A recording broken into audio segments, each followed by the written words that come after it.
Hi, it's Bumble. Welcome back to my channel. So, it's kind of funny. At the time I'm recording this, the fourth entry in this series, it's called The Bone Temple, comes out in like a couple of days or within this month. But that's not the reason I'm watching this movie and starting this series. It's actually because my mom was looking at Netflix and saw that the third movie, she wanted to add it to her list, and I was like, oh, this is a series, right? And she wanted to watch the whole series, and I thought, you know what? Okay, I'll watch the whole series too. So now we're doing that. Or we're at least gonna watch the sequel 28 weeks later. I don't know if we'll like continue from there, and then we'll have to wait till the Bone Temple's on streaming and stuff. It's kind of interesting with this one because it's like knowing all I knew was it's like a series that's I assumed was about like zombies or something, or about the apocalypse, in that sense, the zombie apocalypse. I just kind of assumed this one was like, oh, it's the start of the apocalypse. This one isn't really about the zombies. It's not really like zombies as in like dead people. It's this like virus. It's called like the rage virus or whatever, that makes people aggressive, and then they get infected if it's like blood from the infected gets into people and stuff. So they could be like affected while they're still alive, and it happens within like 10 or 20 seconds or whatever. I do think it's interesting they show the backstory. That's like what the movie starts with, of like how the zombie apocalypse even happened. Where it's that there were these monkeys that were being tested on. I think it was like people trying to test this like virus or something, and then these people break in that have like good intentions to free the monkeys because they see like, oh, these like chimps in glass cages, they're probably like being abused in there or whatever, except that those chimps had the virus, and then the virus ends up affecting people, and then within a month it's like London's pretty much like a ghost town. And then we get our main character. It's kind of funny. Cillian Murphy's in like so much stuff. Like I think he's most well known at this point. At least at the time recording in January 2026 for like Oppenheimer. But I keep watching movies where like the stuff I'm seeing him in is all stuff from like the early 2000s, where he's like way younger. But he plays the main character, Jim. I actually liked... Oh, yeah. I was watching this movie with my mom, so I have some stuff. Not that she was taking notes to or anything, but, like, comments she made and stuff, just because... I don't know. I like including those when I watch movies with other people, or things that they said that might have been interesting. His character, Jim, is, I think, kind of the most relatable character in the movie. He's, like, sort of an idiot in the sense of, like... Well, it's him and this woman named Selena, and her character was kind of disappointing, actually, where she starts out as like kind of a bit cold. She's focused like 100% on just trying to survive, so it makes her seem like she doesn't really care that much about people, but she does. And then that aspect of her character is just gone by the end, where she basically gives up, and then ends up in a scenario where it's like she could be trying to escape, or has the opportunity to, and she doesn't. She just like freezes, and she doesn't try to like save herself from the zombies, and then Jim's the one at that point that is going around like killing people and stuff. So they almost kind of swap, but it's disappointing because I liked her at first. I liked their dynamic at first, where Jim is just like, he's just some guy. He's like really chill. He's like kind of stupid in a way, where it's like I'm saying stupid. I do feel like that's a bit harsh. He's not like a moron. It's more of like he's, if you're in the zombie apocalypse, you should be focused on like trying to survive and gathering food. And he's kind of just like chilling through. Like the only reason he's alive is because of other people, but not in a way like he's too stupid to survive or something, but just he's not as like focused as he should be, is the only reason I'm kind of calling him stupid. Well, also there's a time when the characters are trying to get gas, and he wanders into a building to try to get some cheeseburgers or something, and then he has to like kill someone in there, and that's kind of about it. But yeah, he wouldn't survive the zombie apocalypse alone. Not in a way where it's like he's so stupid you want to punch him. He's just like really chill. But I liked his character just being like this normal guy. I mean, the others are normal people too and stuff. I actually do like that all of the main characters, they're not people with like military training or anything. You know how sometimes in these kind of movies, I mean, those are the people you would expect to survive, of like people who know to fight and stuff. But I find it more interesting where it's like it's just a bunch of like ordinary people, ordinary jobs that don't have fighting experience or anything, and they have to like kind of group together people that don't really know each other or anything to try to survive. Because at first, it's a group of four, or actually no, it's a group of three. I'll talk about some of those characters actually. Let's see, where do I have that in my notes? Like there's this Jim. Actually no, let me start from the beginning. It's kind of interesting. Jim wakes up in a hospital after the zombie outbreak, so he doesn't really experience the worst of it.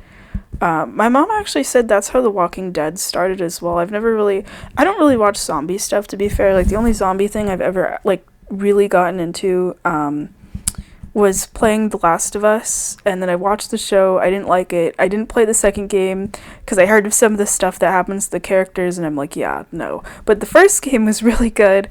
I actually got into that, I think, like over the summer or something, and that was cool. It almost kind of reminded me of this a little bit, where Jim's like wandering around and London's just like completely empty. There's nobody around, but there's still like the cars and the buildings. I like those kind of environments. Like The Last of Us kind of felt that way too, except in that one there's more of like outdoor naturey areas and stuff. Or I guess like Nier Automata is kind of a similar way. I just think, at least within video games, those kind of environments are interesting to just wander through. It's like the dregs of leftovers of like humanity.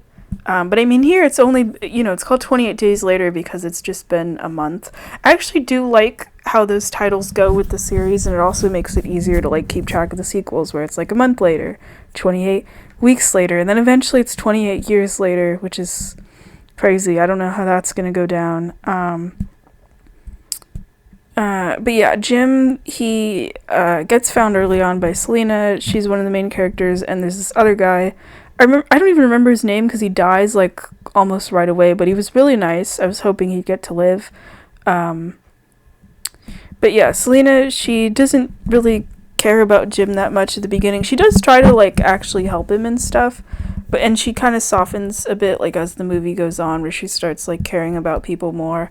And then there's this guy, which I get why she's like that, of like kind of trying to, probably is like I'm trying to, entirely focus on surviving. She makes that very clear. But I could imagine wanting to be not attached to people if you're in a zombie apocalypse, if it's someone that might slow you down, or if they suddenly get infected and the characters say in the movie you have like 10 to 20 seconds to kill someone before they basically become like a zombie and stuff. I could imagine not wanting to form super close attachments to people, to be careful of that. I mean, it is nice that you'd get to stay together in like a group. You don't really see people like surviving out on their own in this movie, of like alone or anything. It'll be like a couple of people.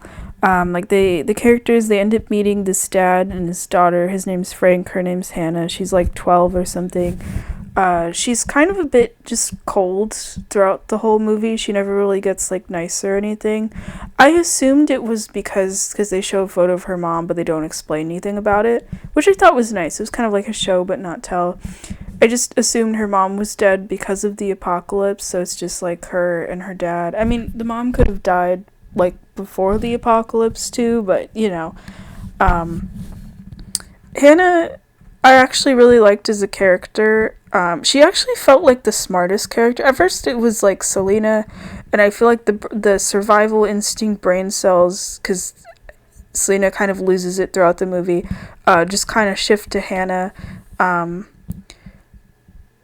But yeah, there's these soldiers the characters end up meeting, and Hannah's able to like talk her way out of things. She's smart enough to like know when to hide. She cares a lot about her dad, of course, and once her dad's out of the picture, she kind of just emotionally shuts down. Um, she almost even ditches the main characters at the end because she drives around in this car that she finds. But yeah, I liked her as a character. It was nice that, like, she's like 12 or so. You know how, like, child characters can sometimes be, like, really annoying? I'm always cautious when one's introduced this story because it's like, it's like sometimes they're, especially in these kind of situations where it's like they either are completely useless or they can survive on their own or whatever. I feel like it kind of varies, but she seems fine with surviving, not emotionally. But yeah, the movie's kind of chill, actually. Like I said, it's not really about the zombies. There's not even that many. Like, the characters aren't, like, constantly on the run. I mean, they can't stay in the same place forever, but there's a couple of places they do kind of chill out for a bit, of getting to, like, stay overnight and for, like, a couple of nights. They get moments to actually relax, then we get to learn more about them. It's not even really a ton of zombies. In terms of, like, actual zombies, not people that get, like, infected and then turned into zombies, it's really not that many. I mean, it's also because, like, I think most of them are either spread around or they're dead. The characters even, they get to go, it was kind of funny, I was a little surprised, they get to go to a grocery store, and you know how in a lot of these kind of movies where it's like the world's over and people have, like, panic bought and stuff, and it's usually just like, I'm making this up, like a bag of chips left over or something. No, their grocery store is completely full. They even have fresh fruit, like the apples look fine. The characters, it's kind of funny and sad. They get so excited to go buy all this stuff, and then you don't get to see them eat any of it. Because they end up going to this, like, army barracks or whatever. Or no, it's like some fancy house, I think the army ends up. It's like 9 people as the army, by the way, from later in the movie. From, like, the second half, really, and they end up making an omelet, but the eggs are bad, and they just eat canned foods. But the main characters never seem to have access to the food they bought or sharing it with the soldiers.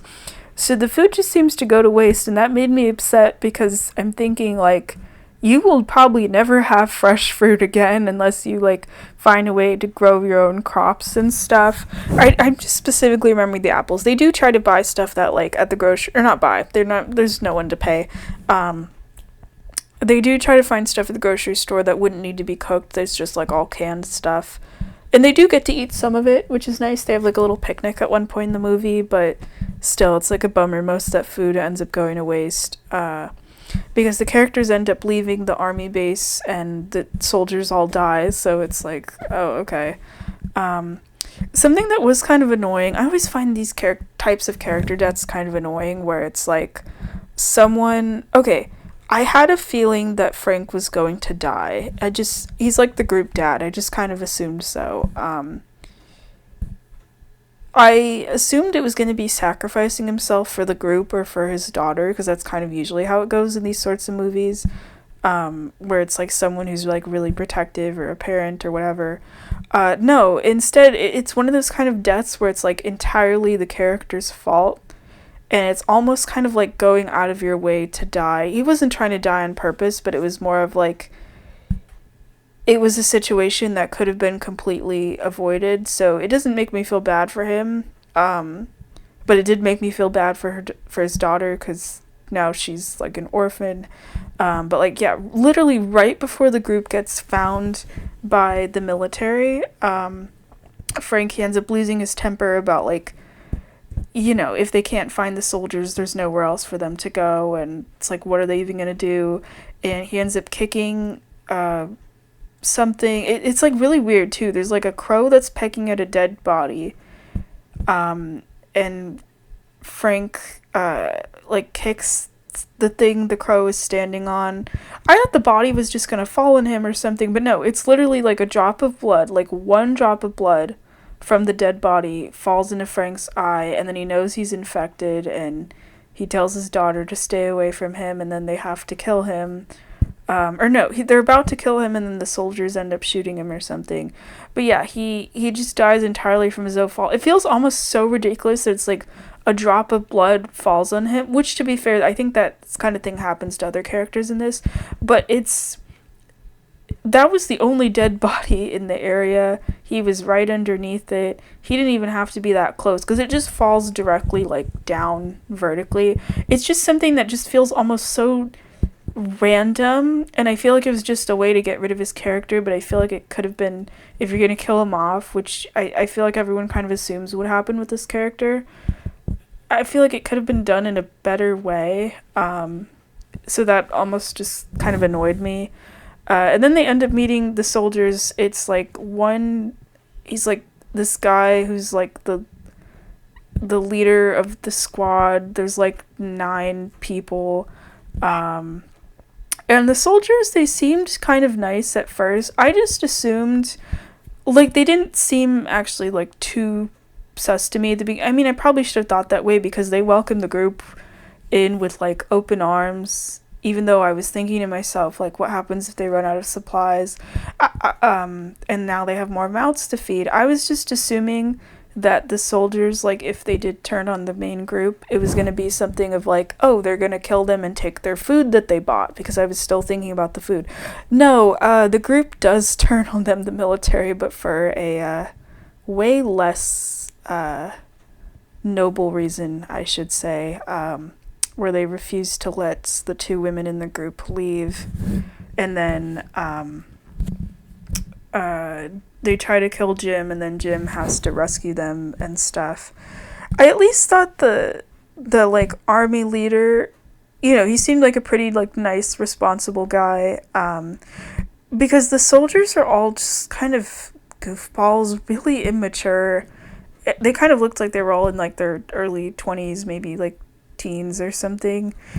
But I was thinking, I'm like, it's the zombie apocalypse. They're not even really like it's fine if they're not taking it seriously. There's people out there who probably wouldn't take it seriously, but they're not even like a little bit nervous about the zombies. Not in a way where it's like oh, we have this space, we have the ability to make warm water, we're invincible or whatever, we're not gonna die, or maybe they're in denial. But it's like they're happy to shoot the zombies and not even thinking anything of it. I mean, to be fair, the army leader guy, he does confess to Jim that the soldiers were like ready to just kind of give up and take their own lives, except he had to promise them women in order to like motivate them, but it was like a false promise, and you know, it happened like way before the group even got there. And he probably knew there were probably no survivors or whatever, but like now that there's women in the group that show up, it's, yeah, I thought he just kind of lets the soldiers kind of have them or whatever, which I was disappointed. I thought he was gonna stop them and maybe join the main group or something, which I get why they want to, like, you know, repopulate the earth or whatever, but that is not the way to go about it. Like, there's this scene where the soldiers, like, they have all these outfits for the girls to try on and stuff. I thought that one was hard to watch. I thought Selena was going to try to, like, because at that point she's just kind of given up. Hannah's still trying to figure out a way to get out of there. I thought Selena, she kind of talks the army guys to, like, leave the room, and I thought, oh, okay, she's gonna try to immediately escape with Hannah or something. No, instead, she tries to give Hannah pills, because Selena has all of these pills and stuff for just various things, and what does she say? To make her not care, basically, to be drugged and, you know, go along with their fate. And it's like, thank goodness Jim shows up and causes a distraction.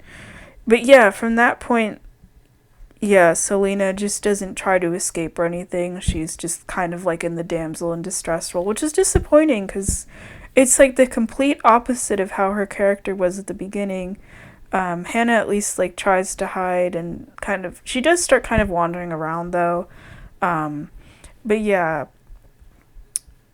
Jim, I thought he was going to like invade the base and it would be like a stealth mission type thing, but the army just keeps around what I'm going to refer to as the local zombie. It's just one of their own, I think, got infected, and they literally just have him chained by the foot just outside somewhere nearby, and Jim lets the zombie go. And then from there, that specific zombie, I think his name is like Mailer or something. You know, mail is in like mailman. He's not a mailman though. Or maybe he was. I don't know. And that zombie just goes around and starts killing the soldiers and infecting them. It's almost kind of ironic in a way. That specific zombie, no one ends up killing him, by the way.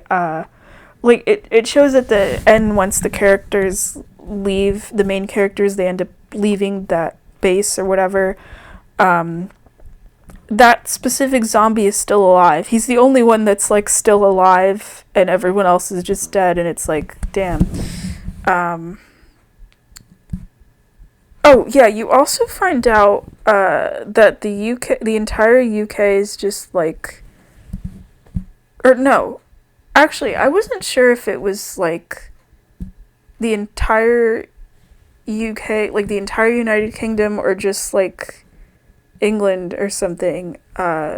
One of those is quarantined. And it was kind of interesting because Selena mentions at the beginning of the movie hearing like a radio saying that, oh, New York and Paris might also be infected.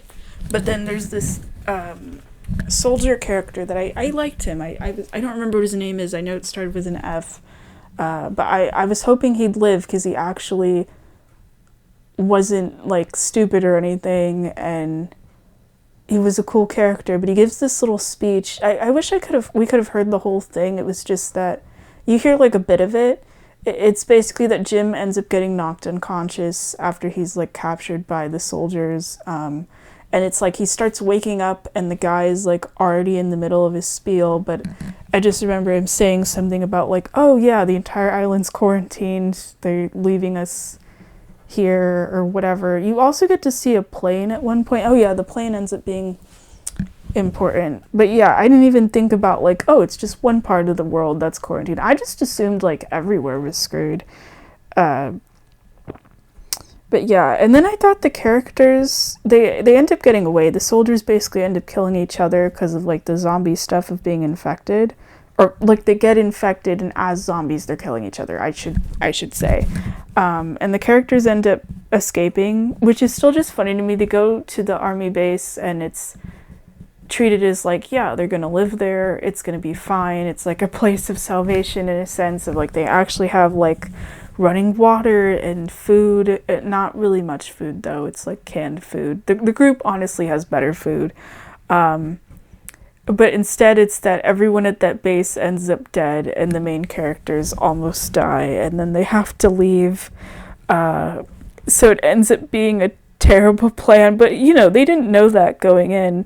So it ends up almost getting them killed. Like if the group had never showed up to that base, everyone would have stayed alive, even Frank. But yeah, I thought the characters, I just assumed they were going to kind of give in to despair and choose not to live. But instead they end up finding this little like cottage or whatever. And I guess just the three of them living there. And from there it's fine. They end up making a sign, like sewing out a big sign that says hello. And it's left open-ended if the airplane that shows up rescues them. I'm assuming so. I didn't know, like, while they were making this movie if it was planned to have a sequel. Because this came out in 2002. And then in 2007, it got a sequel. And then in 2020... And then it's weird because then in 2025, so, like, last year, in terms of when I'm recording this, there was another sequel 28 years later.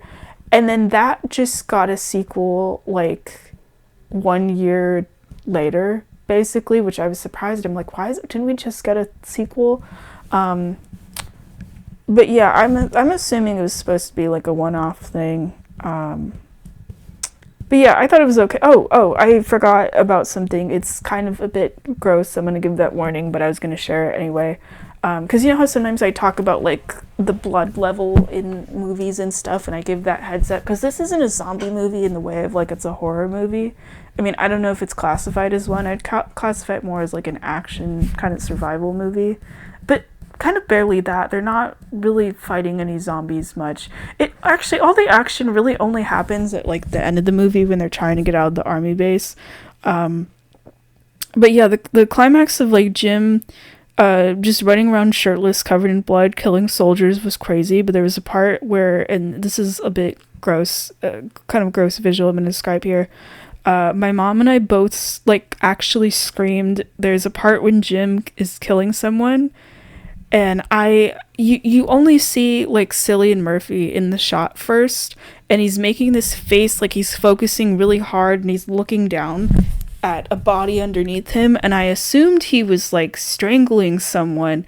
No, dude's got his thumbs just directly in someone's fucking eye sockets. It was gross. I screamed. I like rarely not like scream like horror movie type scream, but I was just like I rarely do that. I mean, I do get grossed out by things. Usually it's like I go, oh, and I like cover my eyes or whatever. I did have to look away from the screen, but I actually did kind of shout a bit, both Mom and I. But yeah, I wanted to give a warning on if you watch this movie. I should have started the movie with that, but I had forgotten about it until I was reading my notes. Like there is blood in this movie, of course. It's a zombie movie, but it's like people spewing out blood out of their mouth. The characters do get killed, the zombies, in like a bit violent ways. And then there's also, the eye thumbs in the eye socket visual. So I'd say if you're like a little bit squeamish, maybe this isn't for you. Not so much where it's like horror movie level of violence and blood, but it's like it's just not like, I didn't get squeamish except for that one part, but I'd say like if you don't like seeing so much blood, maybe this isn't for you. It's not like super gory or anything. It's kind of hard for me to describe, but I'm like, I should have started with giving that heads up. But I mean, it's a movie about zombies. I'm assuming this is probably the most tame, actually, of the series. I watched the trailer for the next one, and I'm almost a little disappointed, but I also get it. It's like a completely different vibe, actually. Where it's like more of an action movie. There's more zombies around. It kind of seems like it's higher budget too. That's the thing. This movie, I don't know who made it, but it felt just the way maybe because it's also from like the early 2000s. It kind of reminded me of watching, and it's going to be kind of funny I mentioned about this, like 2005 Doctor Who in terms of like budget and the way this movie like visually looks and is shot. It gave the same vibe. It was weird. Maybe I was also thinking about that because Christopher Eccleston, he plays the Ninth Doctor, was also in this. He's the army leader, actually, which threw me off because I just kept thinking about Doctor Who the whole time. But yeah, this felt like it was like kind of lower budget, just like the way it was shot or whatever. And then the next movie looks like it's a lot higher budget, and it's like, whoa, but it also looks like a different tone. But I mean, that's from the trailer, but it definitely looks more like action heavy, of like they're gonna be fighting a lot of zombies kind of thing. But I also noticed it has completely new characters, and then I noticed on the poster for every movie, because those were popping up as I was scrolling through Netflix, that it seems like every one of these movies has a different cast of characters, or maybe not for all of them. I think the last two are like connected or something. But yeah, that's why I just kind of assumed that the main characters in this one, I just assumed it was going to be some kind of zombie series where like the main characters die at the end of every movie and it like restarts with different people. That actually could be kind of interesting, and it would make sense with like a zombie apocalypse of like focusing on different survivors or whatever. But I don't know what happens to these guys. I don't know if they come back in the other ones. I don't know if I care anymore. I'm not like super emotionally attached, but I kind of liked Jim, and it seemed kind of hopeful in the end, where it's like the airplane was there and you assume the three of them could just get rescued, or maybe because, the island's quarantined, maybe they're just not gonna get rescued. I don't know. We'll see. I don't know when I'm gonna watch the next one of these. Just I think kind of depends on my mom. But I'm at least interested in watching the rest of the series. What I'm most curious about at this point is how it goes from this one where it's like, okay, it seems pretty normal, you know. It's not like too crazy. And then, excuse me, and then it goes to Bone Temple. Like, what the hell is the Bone Temple? I guess I'll find out eventually. But yeah, I'm just surprised that this got sequels at all because I thought the movie was okay. I thought it was alright. I just didn't feel like it needed a sequel. It didn't feel to me like there was anything that was like needed to tie up any loose ends or like wanting to see more of these specific characters' journey or anything. I thought it would work fine as like a one-off, and I'm assuming that's how it was written because, you know, the next sequel's in like 2007. So, what was the other thing I was gonna say? Oh yeah, I thought the music was good too. There was some parts of the movie where the music was like this kind of angelic sounding choir. I thought that was kind of an interesting choice. Sorry, there's something I'm forgetting. That's why I'm like kind of slightly stalling. I'm trying to desperately remember what it was. But yeah, I thought it was good. I'm fine with it getting sequels. I'm curious how it's gonna go. Okay, yeah, I can't remember. Sorry. I really wanted to remember because I thought it was something important, but I guess not. Alright, thanks for watching. See you next time.